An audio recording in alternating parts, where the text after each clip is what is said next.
Welcome back to part 2. This is a channeled message to end this awesome full moon Scorpio video.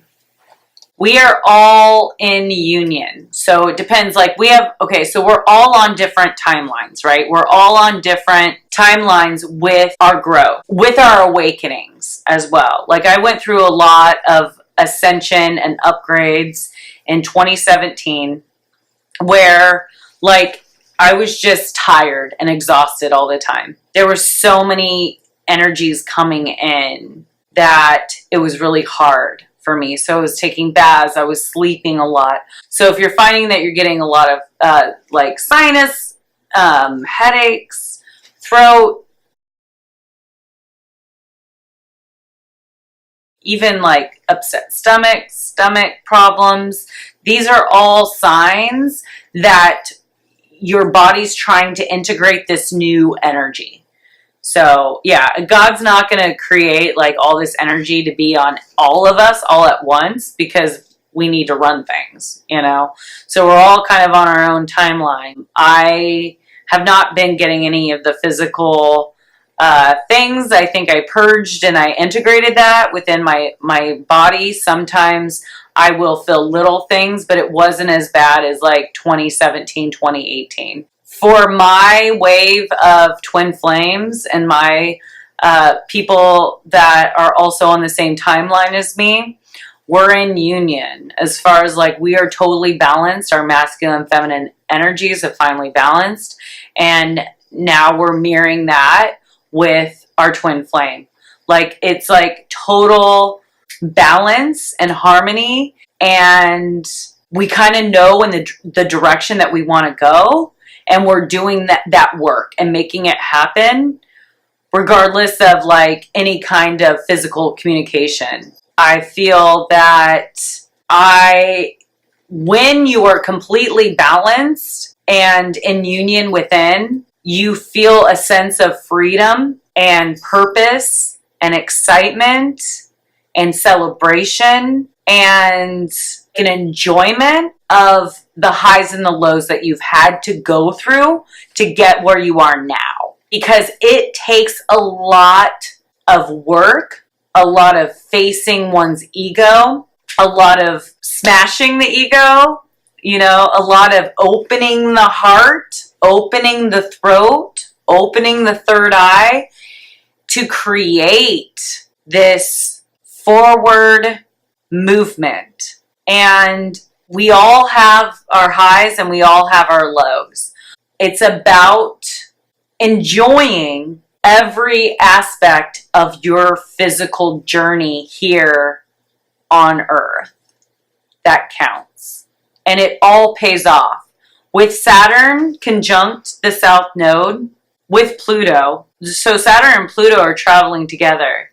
They're rebuilding this area where Capricorn is. Black Moon Lilith moved into Pisces as well. So she's at her first degree, her first decan of Pisces, which is Neptune. She is going into her unconscious. I feel like that dark feminine energy is really looking deep within her past and her past lives. There will be an intensity with this full moon, like always with any kind of water full moon, especially Scorpio. But there is it's a positivity that's happening, especially because Mercury is conjunct the sun. It will be exactly conjunct on the 21st.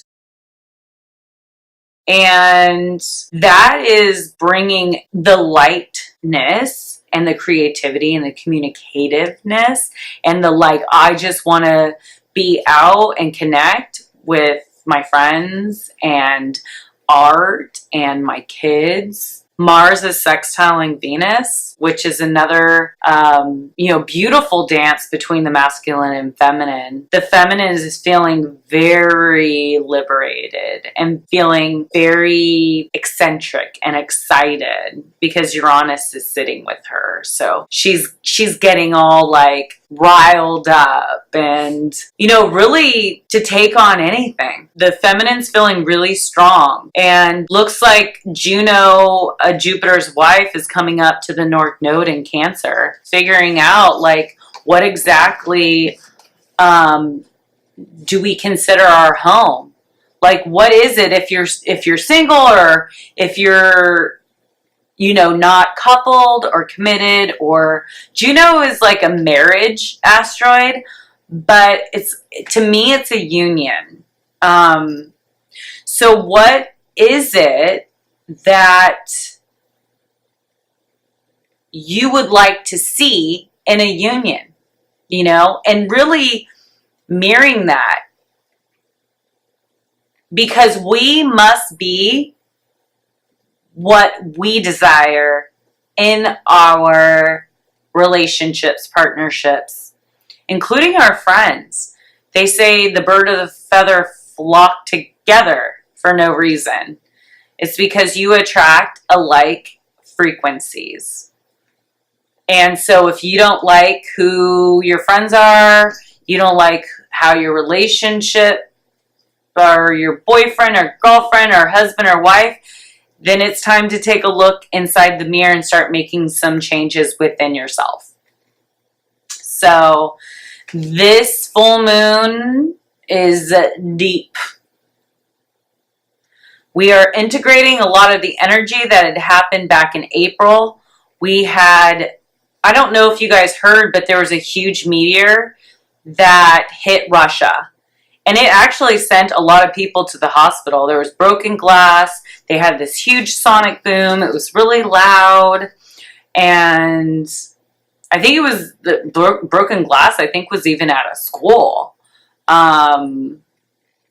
Plus, we've been detecting NASA, LIGO, Virgo, has been detecting a lot of gravitational waves. And they're suspecting that a black hole had engulfed a neutron star. There was a neutron star collision, I believe, as well as a black hole merger. So there's a lot of like new energy coming in. New could be soul family. The veil is very thin. Now, I'd say now through this full moon in Scorpio. So it's a good time to pray, connect with your guides, connect with your angels, connect with your family members that crossed over. Like, they're there for you. They're there assisting you and rooting for you. And just sitting and meditating and listening will let you know exactly where you should be focusing on. And yeah, so keep that in mind. I feel like it's very, very important during this time for self-care. I mean, Taurus is all about the three-dimensional, like 5 senses, the physical aspects of being alive, okay?